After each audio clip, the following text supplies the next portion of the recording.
Welcome to the Urban Living Lab. Without wasting much time, uh, I need to introduce Dhammika Prabhat and Sanduni Vimansa to the group today. Dhammika is doing his PhD on what, Dhammika? Energy engineering? um, like environmental and information studies. Okay. And my focus is mostly about energy savings in buildings. Okay, okay. So Dhammika will explain what he's doing. He's currently based in Japan and doing his PhD. So Dhammika, I invite you to present the amazing outline of your doctoral work. Thank you. Uh, yeah, thank you so much. And I would like to thank you all for like organizing this kind of program, so we all can learn, and I think the beginners can also learn together. Uh, just a moment, share. I think I have to share entire screen. Okay, share.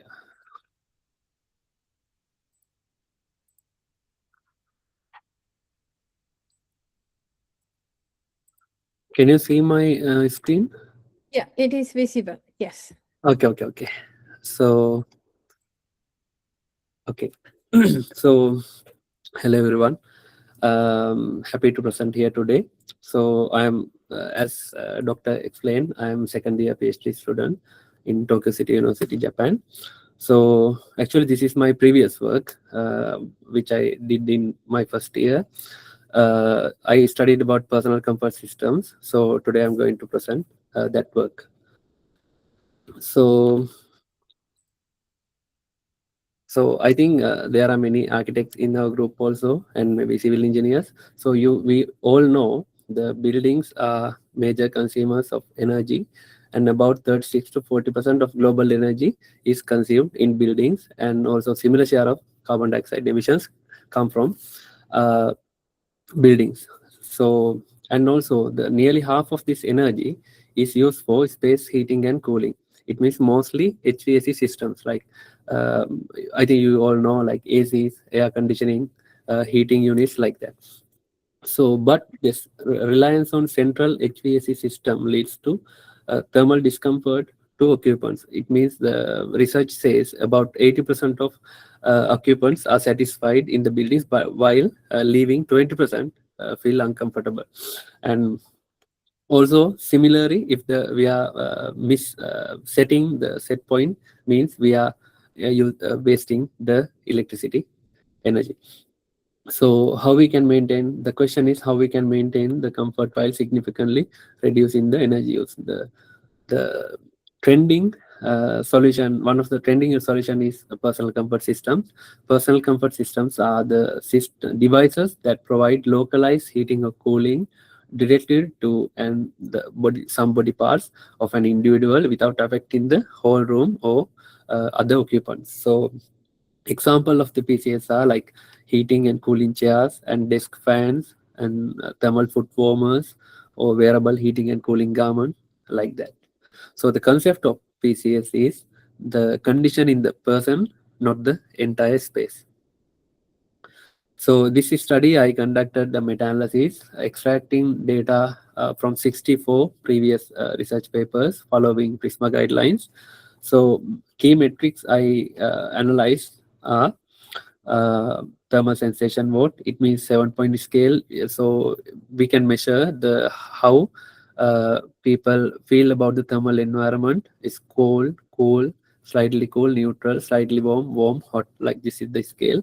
And also the overall comfort scale is like very uncomfortable to very comfortable. It's also 7-point scale, mostly used. And the comfort temperature is the temperature we can feel comfortable. So it is different from country to country, ethnicity to ethnicity, like the climate zone to climate zone.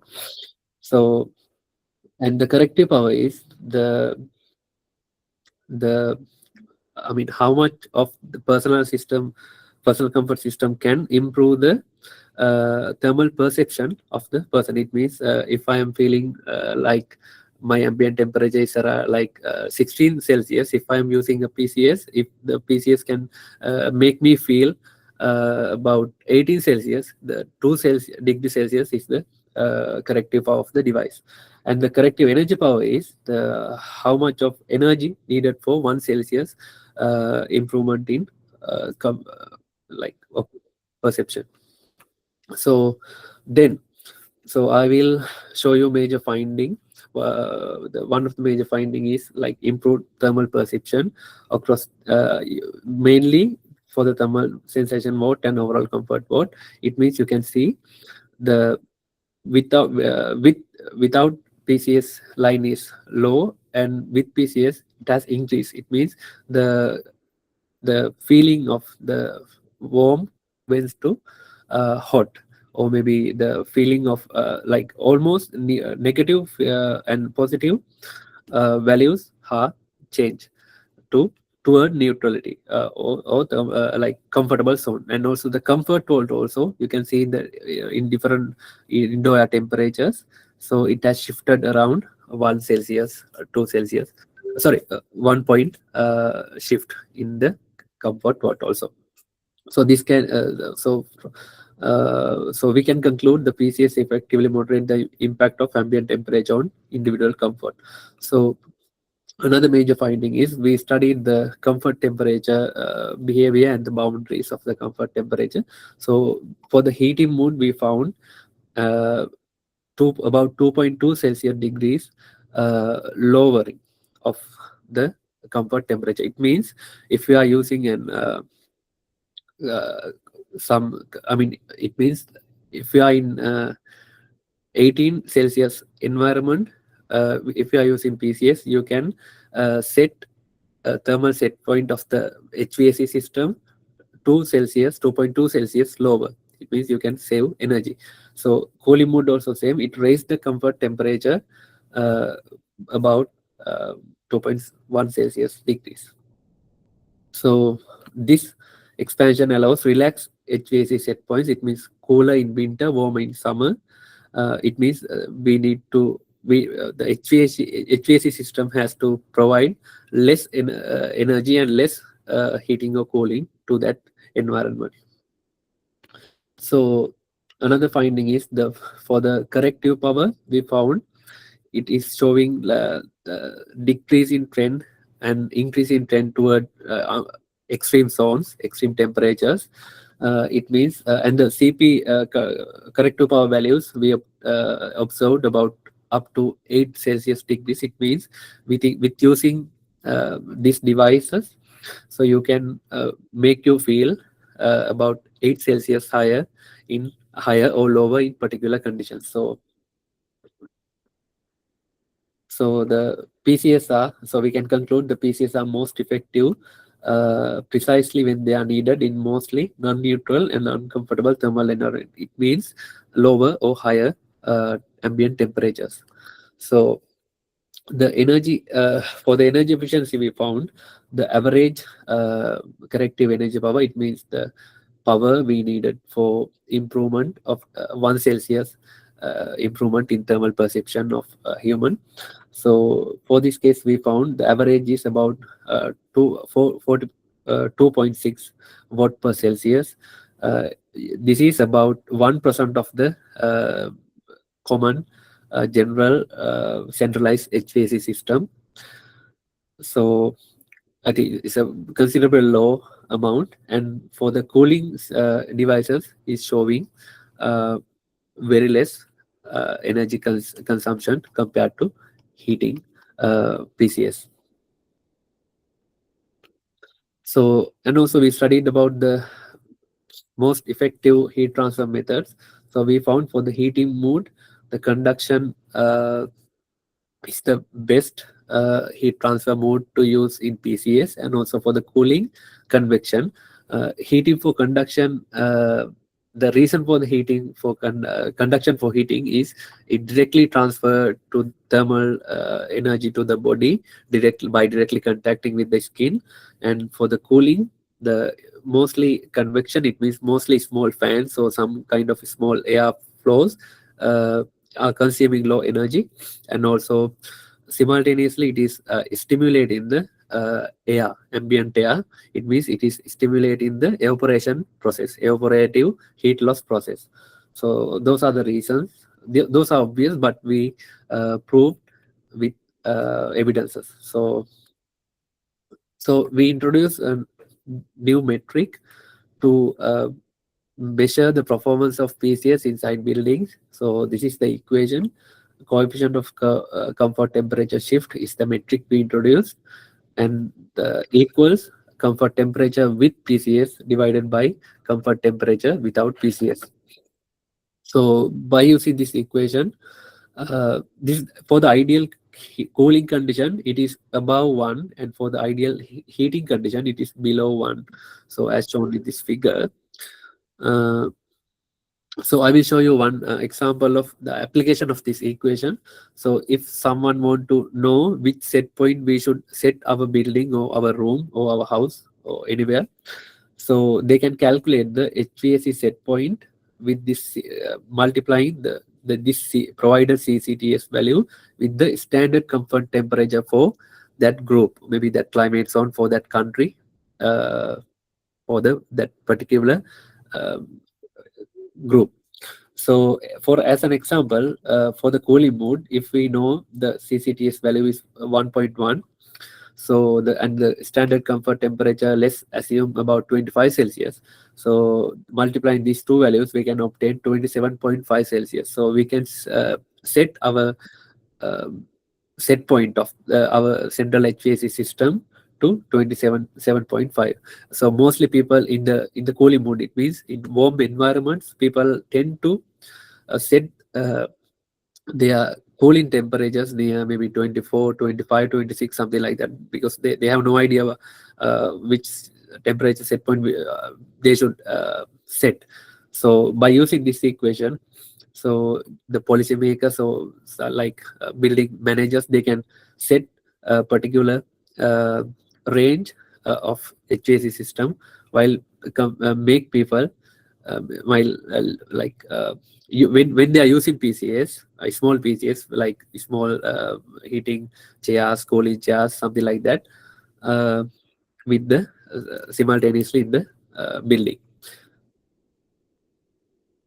So by this energy savings, it means usually the researchers say 1 Celsius degree reduction or increment in set point temperature leads to save about 10% of the total energy inside the building, consumed in the building. So about 2 to 3 Celsius adjustment we found using PCS. So and also using this equation, buildings can save 20 to 30% of total energy savings.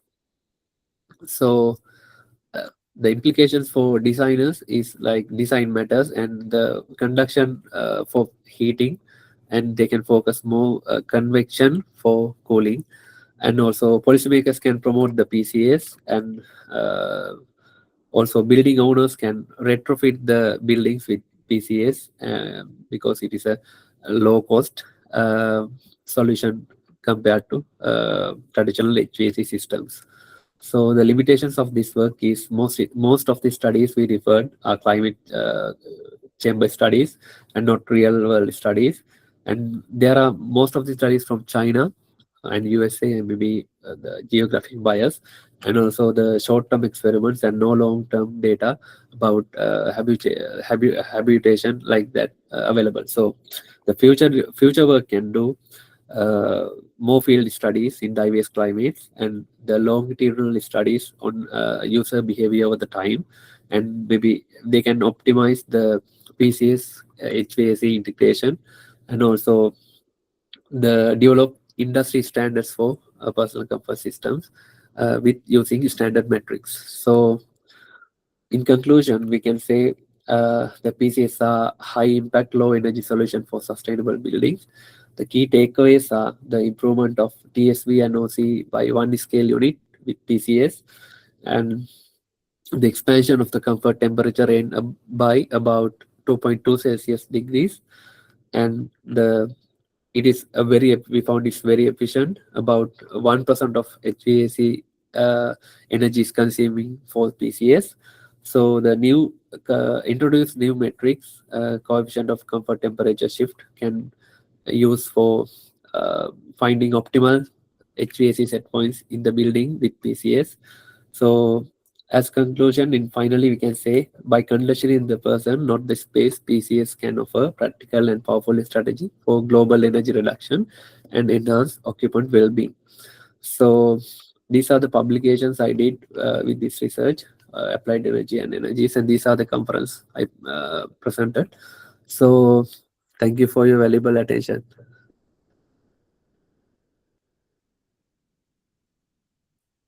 Yeah.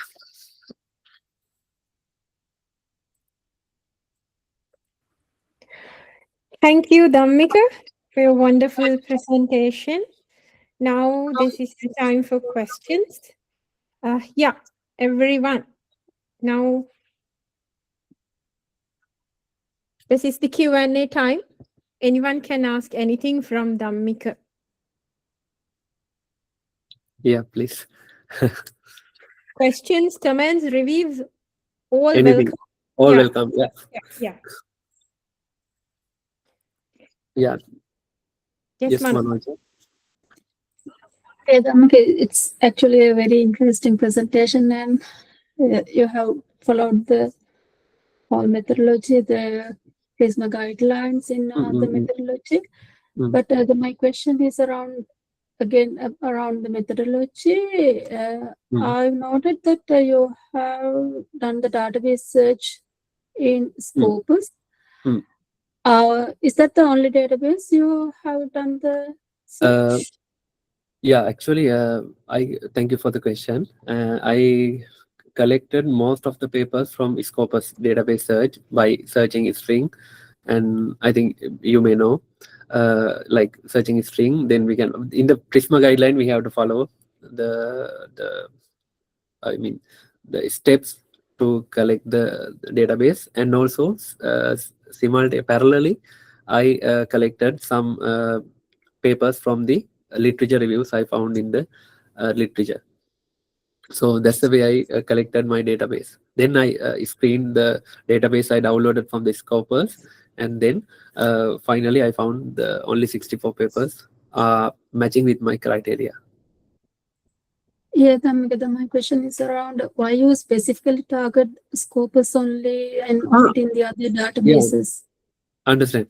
So Scopus only means, like, I think there is no particular reason, but I had access only to Scopus, and also I saw many researchers following the Scopus database when they are writing Prisma guidelines in their papers.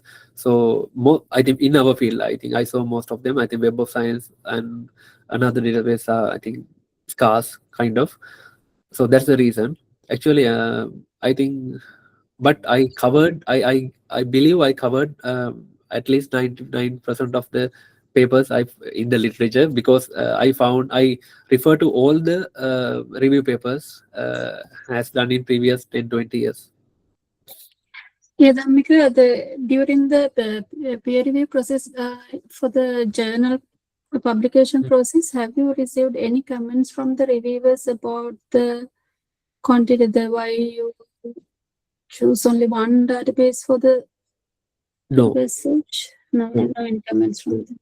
No. And how many papers you have included from the systematic review, and from the when it comes to the meta-analysis, how many papers included for the meta-analysis? I think all the papers I included in meta-analysis. Okay. My criteria. Then how about the geographical the contribution from the other countries within the studies? Yeah, that figure I created using this one. That figure I created using the data from all 64 papers only. So yeah, so just I mean one country. Yeah, I didn't calculated the sample size separately. I just show this for about just only for the study With one paper from Canada, it means I counted as one. One paper from Korea, I counted as one. I didn't care about the sample size of the study. Okay. Have you found any particular reasons why this number of high contribution for this particular research from these countries? I think actually I don't know the exact reason, but the China has I think most of the Chinese people are interested in this PCS research, and also the most of the studies coming from China as a reason. So, and also I think it's obvious the how to say the population. Highest population is from China, and even from another countries. I think most of the professors are contributing with. I think most of the professors in many universities are also from China, so the contributions also from China. And I think for the PCS, because China is developing very low cost devices, so they are interested in this field because this is kind of what I feel is also maybe those are the specific the equipment, the AC machines maybe originated from China, so they are pretty interested in this particular field. I think because, but most of the studies come from like particular departments of particular universities. Okay. Famous universities only, and I think the PCS is kind of emerging topic with this energy crisis. So most of the researchers are trying to find a low energy consuming and carbon emitting way to provide comfort. So this is so China is trying to develop many thermal wares and maybe portable comfort devices, personal comfort devices like that. Okay, thank you so much, Dhammika. Thank you so much for questions. Dhammika, I'm sorry, I have no thorough knowledge about the idea you're working on, but I have one question. You have mentioned about China and they're interested in PCS related work. So why don't you consider more in-depth reading on other manufacturing-led countries like Korea, Japan, and even India? So what about you consider that part as well? I think I get some part of your question, but I as far as I understand, so okay, one more time, can you explain the last part? I think you have mentioned about China and they're more interested in PCS work. So have you ever studied or have you ever come across the work done by Indians, Koreans, or Japanese? Because they're also more into industrial manufacturing, right? Yes, but yeah, good question. But I found most of the studies from these countries. I think they are developing, but they are not doing researchers, academic researchers. I think that might be the reason.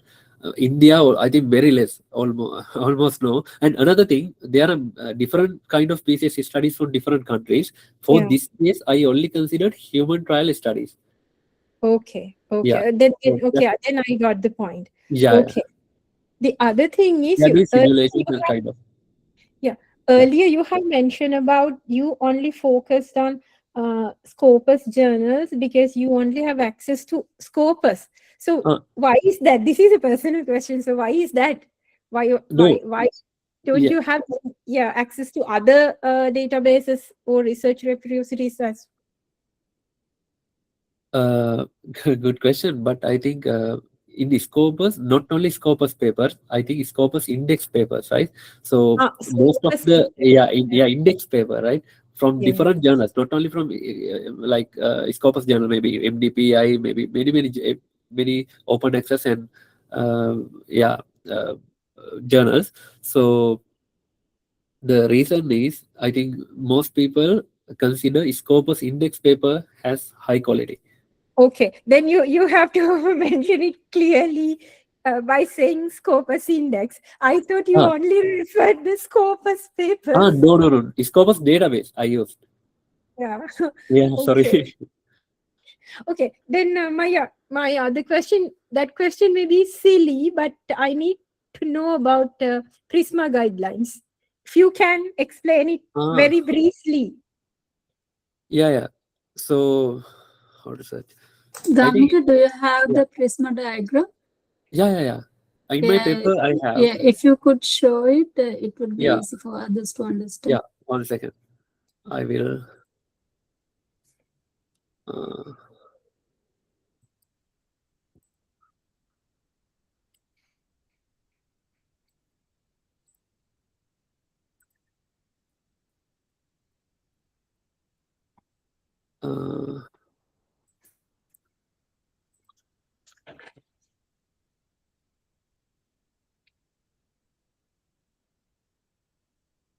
Can you see my screen? Yes. Okay. So, sorry.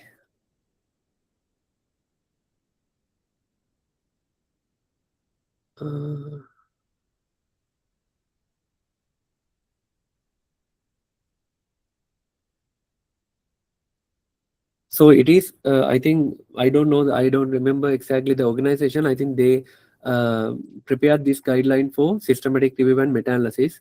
I think usually when I try to publish one paper in MDPI, they ask me the Prisma guideline to, if you provided the Prisma guideline, then they allow you to publish it as a systematic review. Otherwise, you can also, your study is a systematic no, Dhammika, I should correct this. When we conduct a systematic review and meta-analysis, we have to follow the standard guidelines. For the most of the fields, Prisma guidelines is the widely accepted, widely cited, widely applied guideline for a systematic review. So when you are before you start the systematic review, you have to follow each and every step of the Prisma guideline, and at the end of the study, when you publish, you have to provide the Prisma checklist that to make sure you have followed each and every step, and report how the papers excluded, how you screen the. You can explain the. So what about we will have a separate session on Prisma guidelines next week? I think Miss Manoja can explain better. I think I just only followed for this review only. I have no big idea, but I followed their criteria. I think Manoja explained explained instead of me is better. So I will simply I will say. So usually when we are, as Manoj explained, when we are conducting systematic review, so we have to follow, I think, reproducible way. Maybe if your methodology, if some other one can, if some other researcher does, he should get the same result. So that's why we need to show each and every step we followed for the database collection, the papers collection. So first step is identification of the studies. So in identification, usually we can use I think database or some maybe Google Scholar also fine, but it is not giving exact number, and it is it is giving but kind of not very accepted method to conduct a database search. So mostly people use Scopus or Web of Science or some other repositories. So this case I use Scopus. Google Scholar is not a database, Dhammika. It's like just provide the collection of the research papers, other grey literature, everything is there, but it's not a database. So then using one index Web of Science or Scopus database, we can search, and we can take the list of the suitable, or maybe when we are searching string, so we are only searching for particular strings like keywords. Then the database is giving all the papers including in the title and abstract that keyword. So but within within only the keywords, we cannot say these are the exact suitable papers for my case. That's why we need to do secondary step screening. So after you downloading the list of the papers, you have to check one by one. Like first you have to how to say, set your inclusion criteria.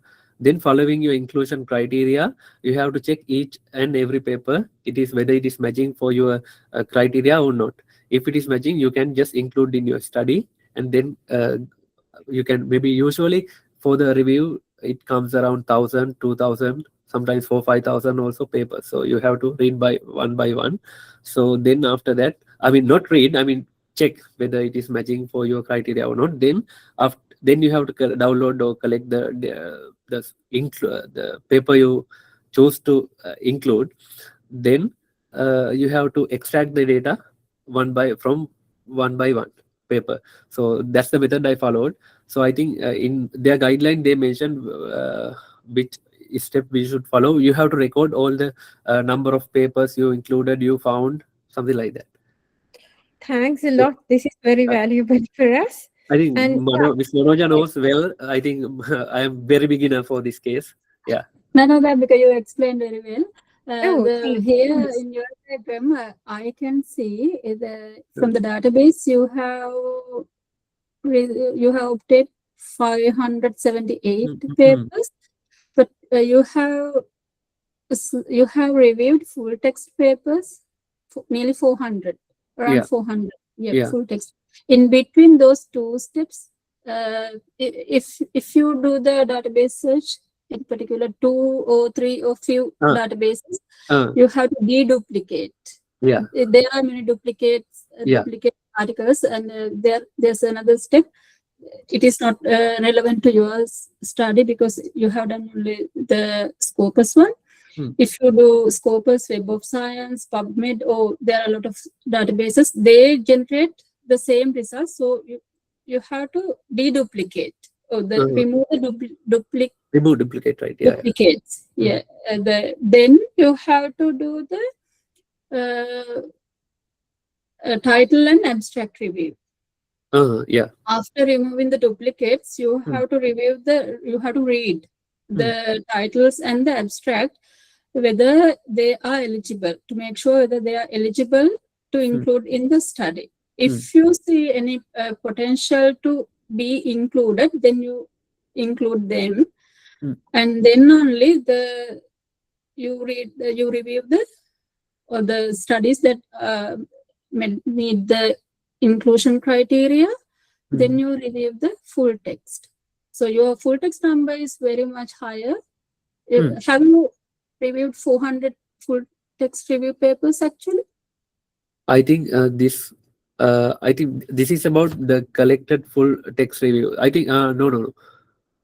This is a screening part. After that, I selected, after selection 64. Yeah, I read about 400. Yeah. You have reviewed. Yeah. How long did it take you to review the 400? I didn't read by one. Just take methodology and figures. If it is suitable, just selected. Yeah. Yeah, the normal procedure is in between these two steps, you have to review the title and the abstract. Then you can filter it out the exact. Then you don't want to review this much of big number of full papers. Yeah.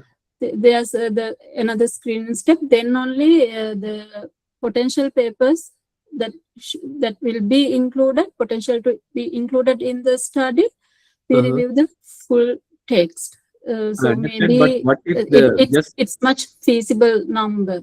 Yeah, that is that one also doing. But I wonder, like, how if we be seeing by, I think without looking at the figures and the methodology, we cannot say this is matching or not, right? No, Dhammika, in the title and abstract, when we read the abstract, the methodology, if you see any potential, you can include. At this stage, you include. When you read the title and the abstract, it gives you the most important, the extract of the paper, the methods, results, conclusion. When you read the abstract, you can get an idea whether there's a potential to be included in the study. If you see any potential, then it goes to the next step.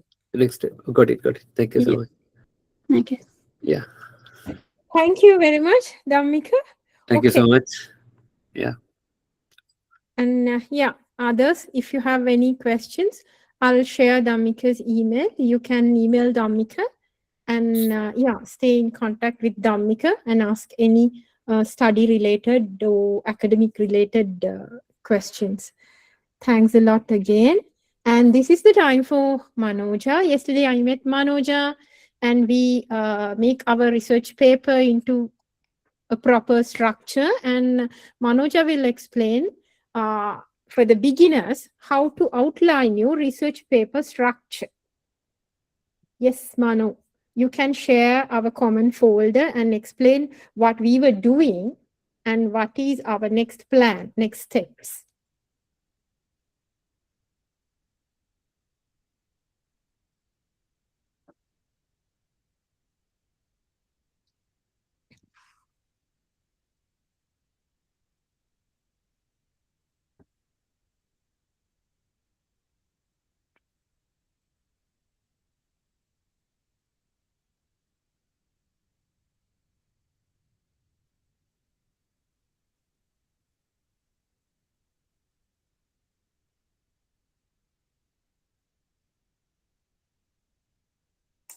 Can everyone see my screen? Yes. Okay. Yeah, yesterday Expand it. Oh, I expanded. Bottom right hand side. Is there anything to expand or zoom? Okay. Top left hand side. You can change the percentage. Yes, to. Okay. Yeah. Now good. Good too. Okay. Yeah. All good. Yesterday, Nadeshak and me had a bit of discussion around this paper. We decided to start writing for the paper title. We first decided a draft, the tentative title for this paper. It's the plastic litter transporting to curb inlets. We started writing just to make the structure for the paper. And then when we writing a paper, we write the title. It may be changed at the time of your writing, finishing time, maybe when you are submitting to the journal. Then it's the best strategy to save your time, your effort, is if we could decide what is the target journal we are aiming to submit this paper. If we can decide it at the very beginning of the paper writing, it is more efficient and it's very smart.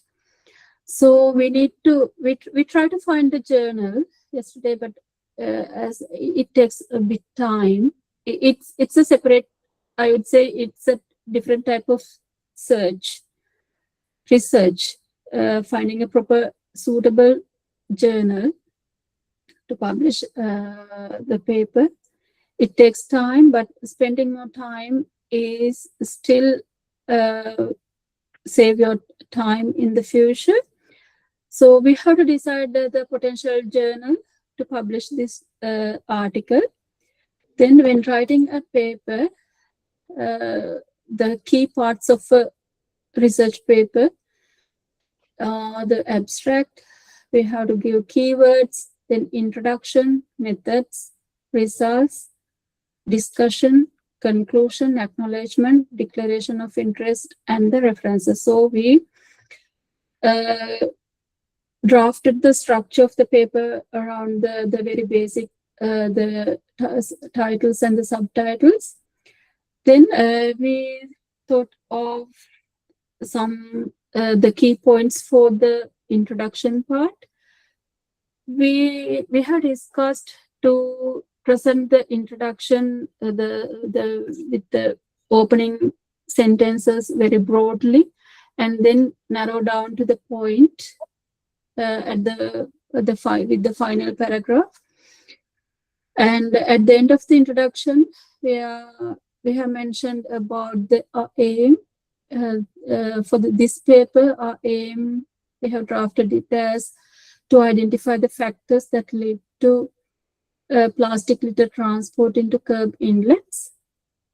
Then, in order to achieve this research aim, we have drafted 3 objectives that we are trying to plan this study to explore the urban plastic litter profile, to describe sources of plastic litter transport, and to explain the factors led to plastic litter transport into curb inlets. So this paper will be structured, this research, I would say this research paper will be structured. We plan to achieve these objectives. Then we also have discussed about doing this study as a review paper. So we, in the method section, we have to mention about our data collection procedures, the standard guidelines we have followed. We have to find the standard guidelines for the particular field and the relevant databases for the field, and what are the keywords that are potentially be included in the search string. So we have to define our search strategy at the very beginning before going to the general search or the start writing. Then we have to define our inclusion and exclusion criteria and mention about the timeline which we have conducted the study. Then our methodology for the data analysis, we have to explain those things in the method section. Then we have structured the result section around the 3 objectives: plastic litter profile, sources of plastic litter transport, and the factors. To support this result section, we have drafted the data tables as well. This is the data table matrix. For table 1, we have drafted 3 columns: what is the source and the country and the size of the plastic. And the table 2, we have drafted the data matrix, and for the table 3 as well. Likewise, those 3 tables we have to complete within our data collection part, data extraction part, and explain the results in this result section with the support of those tables. Then the discussion and the conclusion we have to complete when we finish the whole study with our results, and how it's related to the literature, and what are the implications for the future studies, and what are the limitations and the suggestions. The strengths of this review, we have to mention everything in the discussion part. This is the current structure for this study. If you have any suggestions and questions. Yeah. Questions, So weekly we will plan to present you the progress of the research writing. Yes, Deshani. Yes, I have a question. I need to know about how do we put the literature review. It's on the introduction section or? Yeah, Deshani, the introductions, in the introduction part, we say that now we have a research question for the research paper. The background of the study, maybe what are the global the production for if we consider about this, the particular title, what are the global production, from where they come from, like it's the background of the key topic. And then we have to then narrow down it to the problem, the justification of the problem, the justification of the sometimes it depends on the what are the things we are mentioning in the introduction. It depends on the type of article. And we may have to give the justification for the research methods we follow. We may have to give the justification for the research question. What is the existing literature? What the literature says, and why we are conducting this research? How our research, what is the new knowledge we are going to contribute? We are going to add to the field within this the research paper or the research study. Those things we have to mention at the mid part, like the justification for the research, and then final end up with the aims. Then if we conduct it as a review, they all go to the introduction sessions section. The literature means sometimes some part of the literature, the relevant literature comes to the discussion part based on the results. How we have to discuss it with the existing literature, how the literature supports, whether it's against the existing knowledge, whether the inconsistent with the knowledge, not consistent. We have to discuss it in the discussion part. This is sorry, Karuna Ratna, give me 1 minute. So Manu, this is a review paper. Okay. So we are working with the literature at the moment. We don't have any experimental results. So this is not predominantly a research paper. This is a more research. So we are still at the literature scale. We are doing a review paper. Okay, got it. Yeah, and in the results section, in the within our 3 data tables, most of the literature will be there. Got it. Thank you. Okay. Karuna Ratna.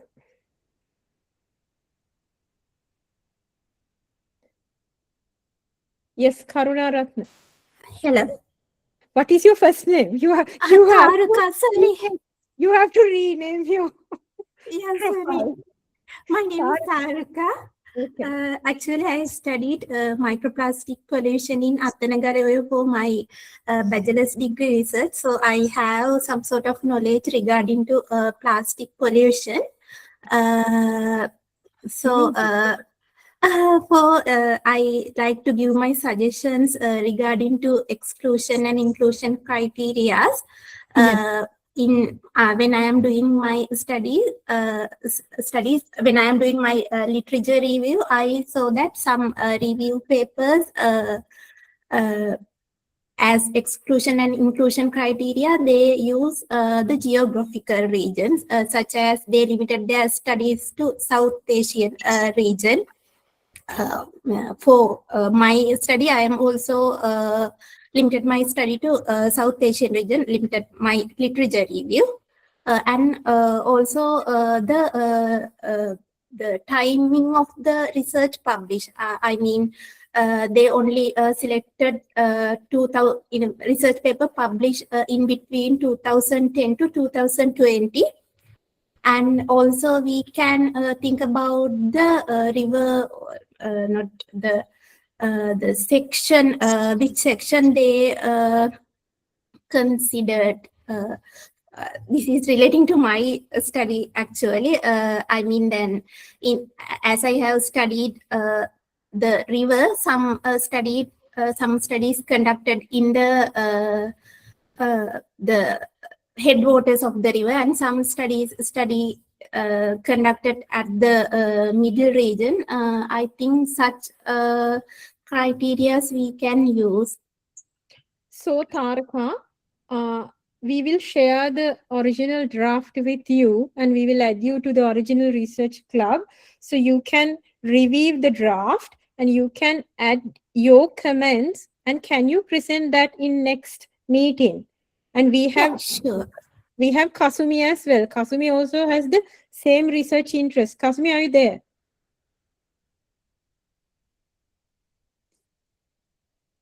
I saw Kasumi has joined.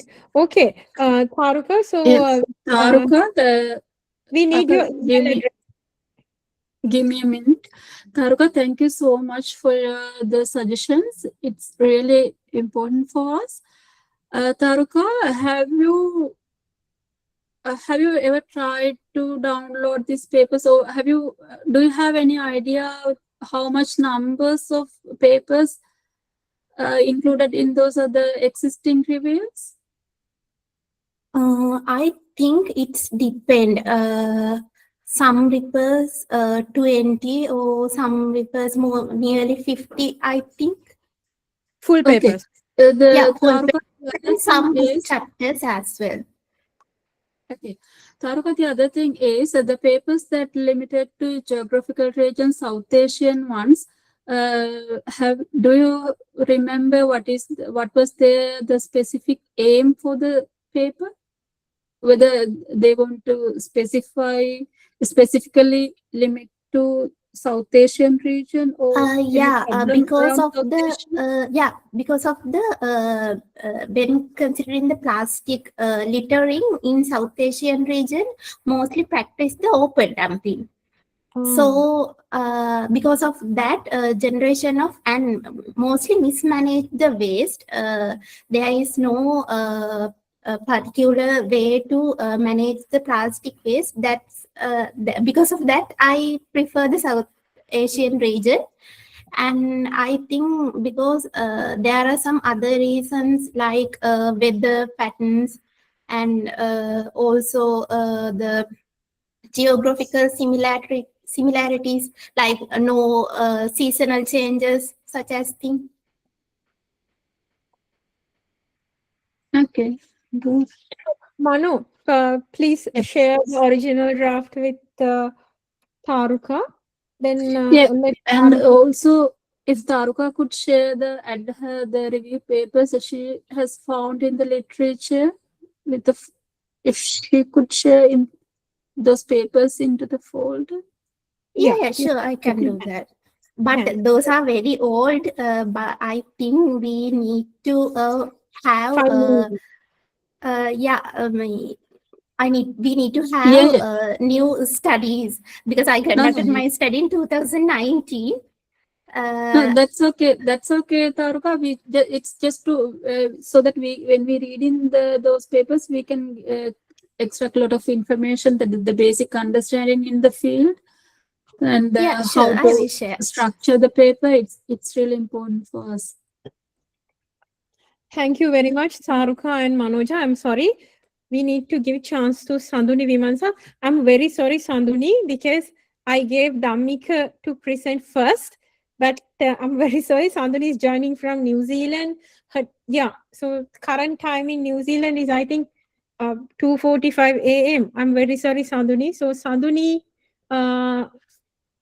will present outline of her research work, exploring the advantages and disadvantages of suitable construction materials in Aotearoa. How to pronounce it in New Zealand residential buildings. Yeah, so that is a popular city in New Zealand. Yeah, what is that city, Sanduni? No, it's a Maori word for New Zealand, Aotearoa. It's Aotearoa. Okay. Yeah. Okay. Aotearoa. Okay. Now I'm clear. Yes, Sanduni. I'm sorry. Yeah. It's yours. Thank you very much, Doctor. So, Doctor, so can you see my screen? Not yet. Yes, it is visible. Yes. Yeah. You're good to go. Okay. So currently I'm doing masters in sustainable practice. So this is my project proposal. I already submit this, and I start my still I'm doing my code. So, the chance, Dr. Nadesha, and hope you are well. So, my topic is exploring the advantages and disadvantages of sustainable construction materials in Aotearoa, New Zealand residential buildings. So,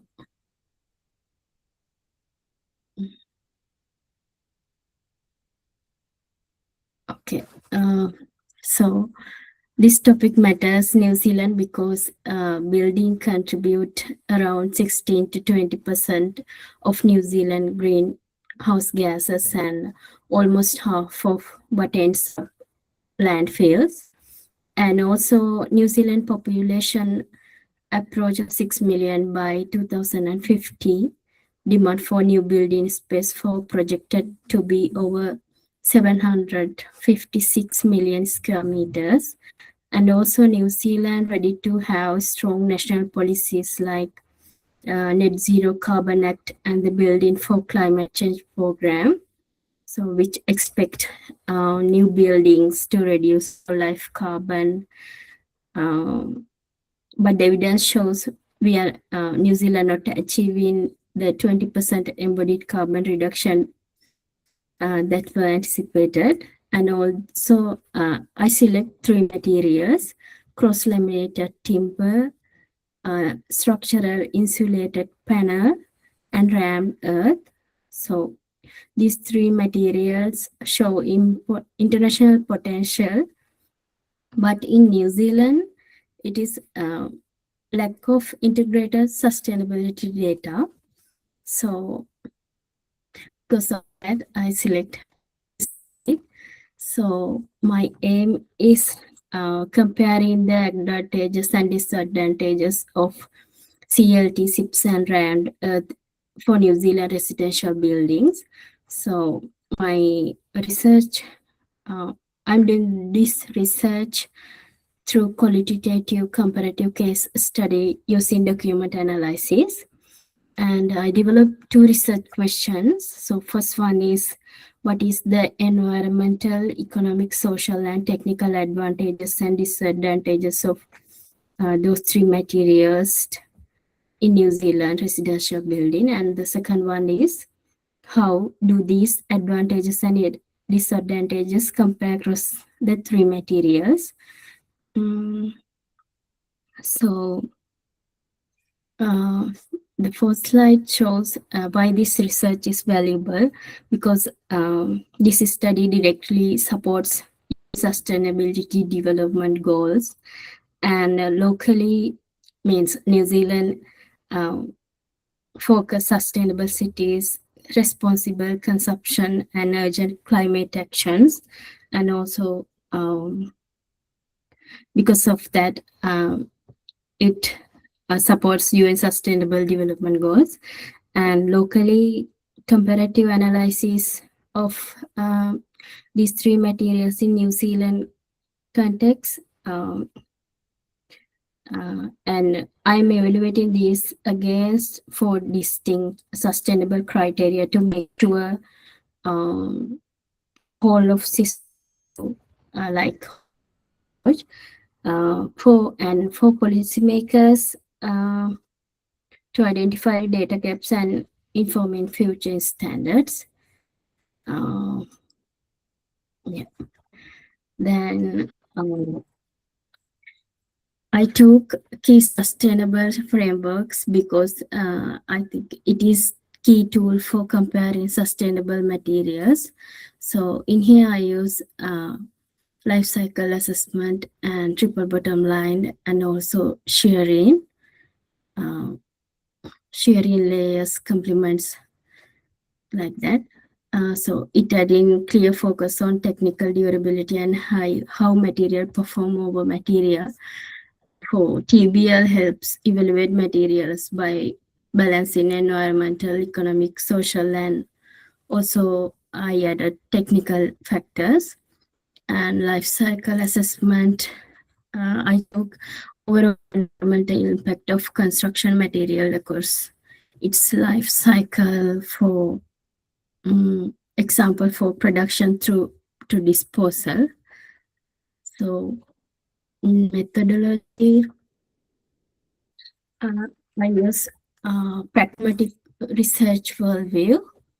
So because it gives the flexibility to use comparative analysis to see how these three materials actually perform under New Zealand unique seismic and regulatory pressure and moisture conditions. And the research approach, so I'm using qualitative case study approach through document analysis. So I analyze this document like LCA report, technical data, and regulatory information. And qualitative analysis interpret both text and reported numbers, but I am not doing statistical analysis. Now, supporting evidence to compare the three materials in New Zealand residential context. And I manage limitation through systematic coding and transparent criteria. And so I'm using case study approach, actually comparative multiple case study approach. So I have selected three materials. So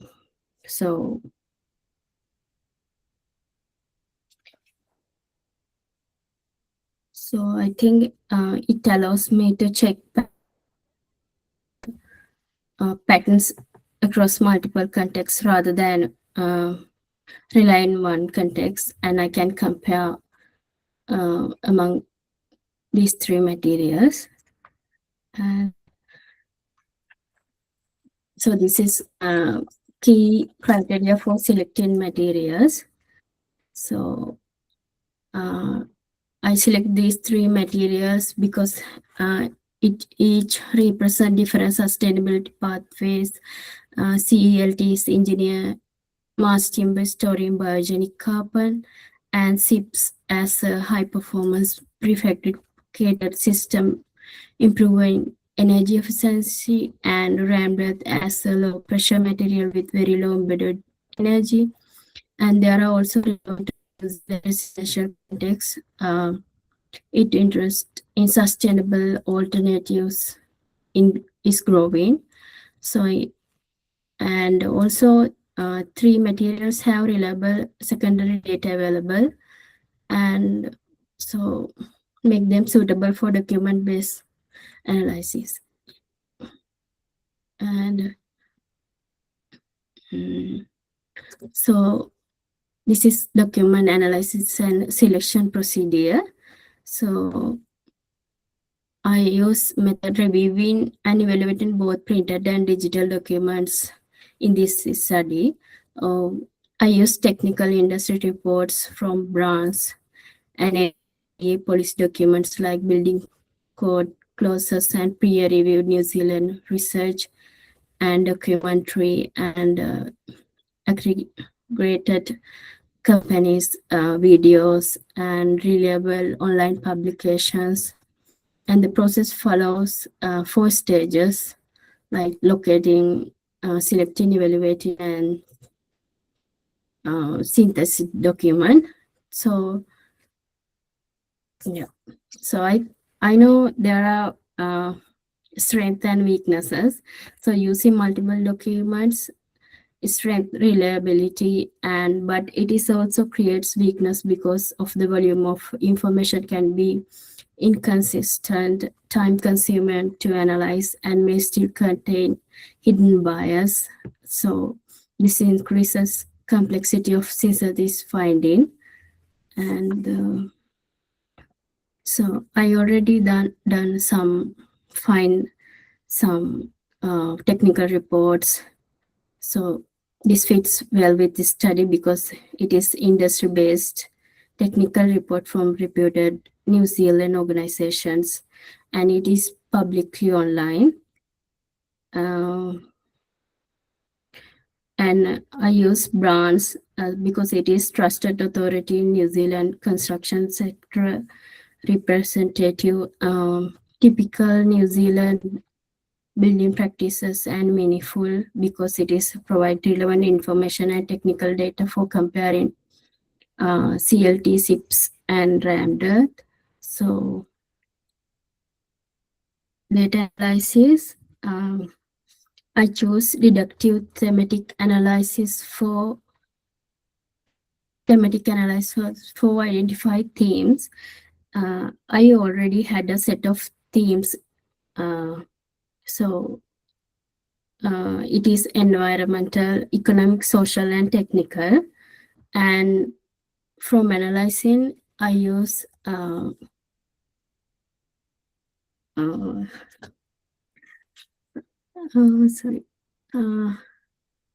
inductive subcoding. When I'm reading databases, I generate subcode use inductive approach.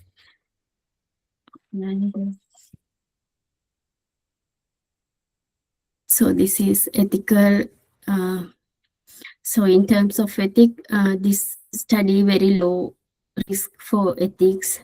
It doesn't involve any human participants or primary data collection. So analysis based entirely in publicly available documents.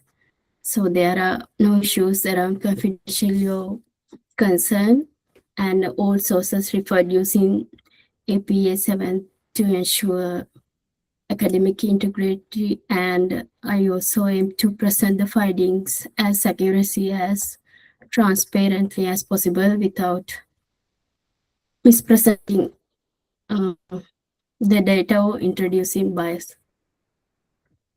So thank you. Thank you for listening. Happy for any suggestions and questions. And thanks, thanks a lot. And I'm sorry, I should have given you the chance to present first. I'm very sorry. That's all right. Yeah, That's all right. anyone who wants to contribute Sanduni's research, yeah, this is your time. Yeah, I was about to tell you name. Yes. Okay, I have a question. Are you going to propose any recommendation or something after this your research for the from the research?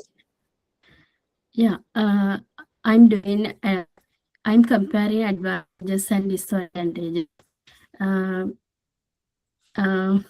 still not thinking. I'm going to do some recommendations, but yeah. Yeah, okay. I think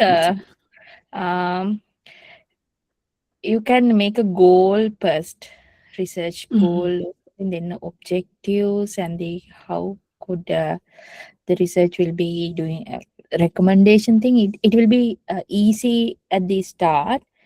Just idea. Just I propose you like that. It framework very helpful when we start the research, and I think what call this city Aotearoa? No, it's Maori for New Zealand, Aotearoa. Aotearoa. Okay. So I think any cities now develop their guidelines for the climate change and the sustainable development, like ESG framework, like that. If you can search, this city already have that has that type documents, and you can go through that document. They probably they will have some frameworks in my context. New York have like 2030 plan. It will it call Play NYC. So they describe about sustainable targets. There are ESG framework like that. You can follow these things for the research at the start. Okay. Thank you so much, Deshani. Thank you. You're welcome.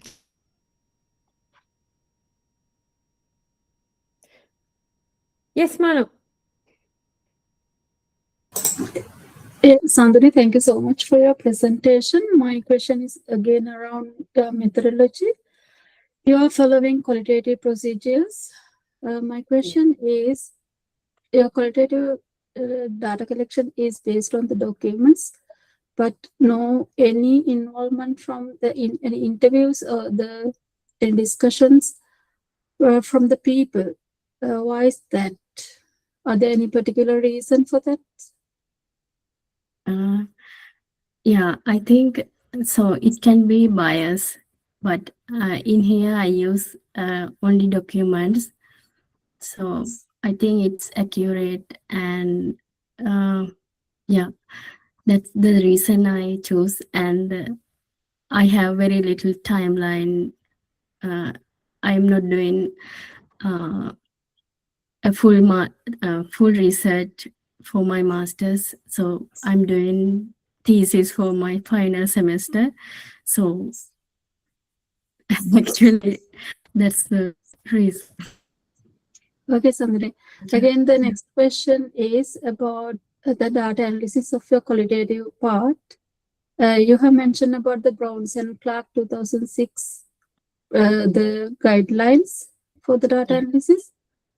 The Browns and Clark 2006 is particularly for psychology field.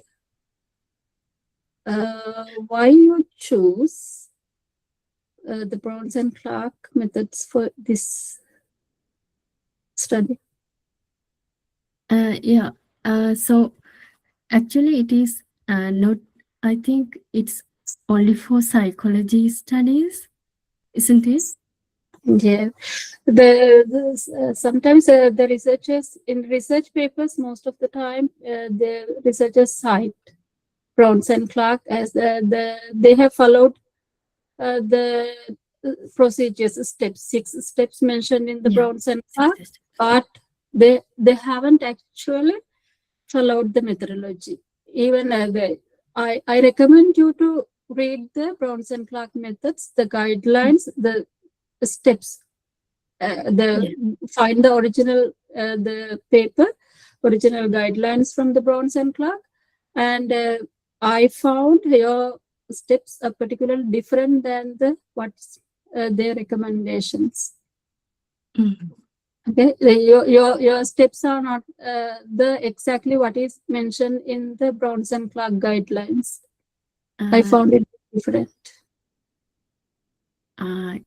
Yeah, so it's my kind of suggestion, just to go through the guideline properly. okay, I will do it. Thank you.